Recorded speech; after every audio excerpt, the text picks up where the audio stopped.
Bismillahirrahmanirrahim. Kita cuti hari ni rehat, tapi kita mari juga cabin sebab kita nak buat cleaning sikit. Sesi pembersihan orang kata.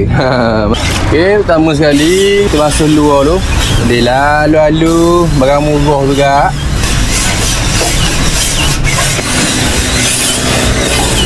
Boleh tu, do.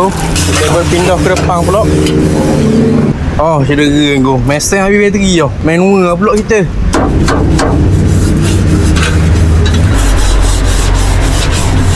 Baru beres dah. Oh, beres.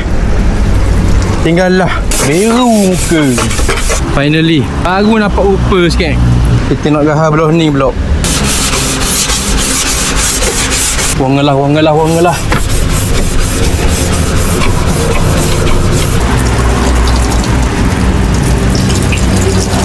Lemah dalam tau. Kita cuci mana yang patut. Okay, assistant kita siapa dah? Aziz Shu. Kita letak dua belakang dua barang. Kita pindah belakang dua barang berdua.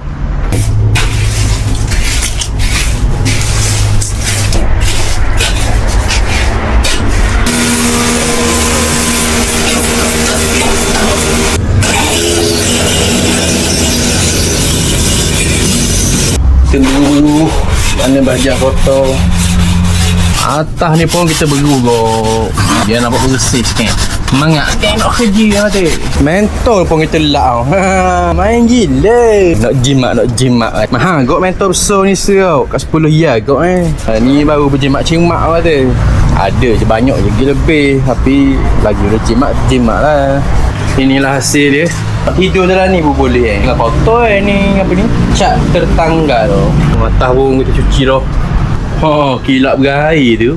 Seterusnya kita nak masuk barang dalam cabin. Inilah part paling malas kali. Topak bong. Shu.